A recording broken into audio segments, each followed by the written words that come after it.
If I were being asked my opinion as to what we might want to do, my suggestion is this: don't ever give up your firearms.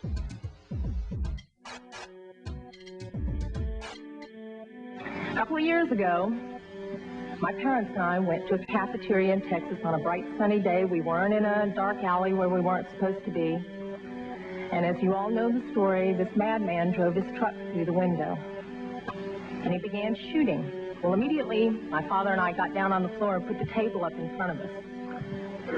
And this guy kept shooting. And you're thinking, well, you know, what could it be? Is it a robbery? That's the first thing that generally comes to mind. And he keeps shooting.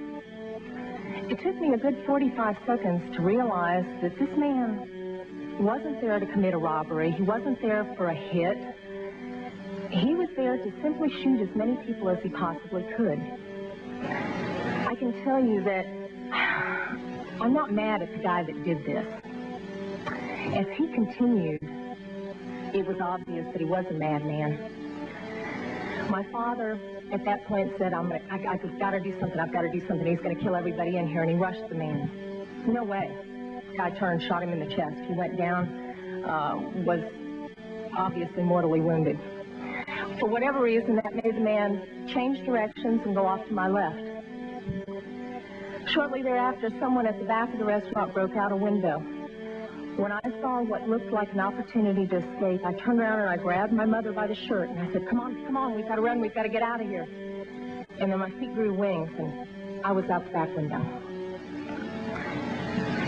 As soon as I got out, I realized that my mother had not followed me out. And as I learned from the police officers, she had crawled over to where my father was and cradled him until the guy got back around to her, put the gun to her head. She looked up at him, put her head down, and he pulled the trigger. My parents had just had their 47th wedding anniversary. She wasn't going anywhere. As I mentioned, I'm not really mad at the guy that did this. And I'm certainly not mad at the guns that did this. They didn't walk in there by themselves and pull their own triggers. The guy that did it was a lunatic. That's like being mad at a rabid dog.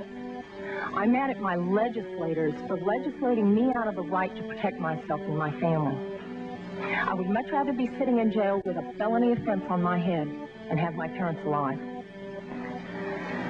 As far as these so-called assault weapons, you say that they don't have any defense use. You tell that to the guy that I saw on a videotape of the LA riots, standing up on his rooftop, protecting his property and his life from an entire mob with one of these so-called assault weapons. Tell me that he didn't have a legitimate self-defense use. Just one final statement.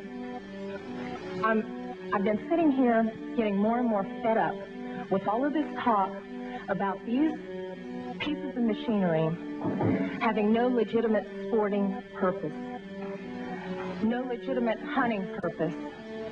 People, that is not the point of the Second Amendment. The Second Amendment is not about duck hunting. And I know I'm not going to make very many friends saying this, but it's about our rights, all of our rights to be able to protect ourselves from all of you guys up there.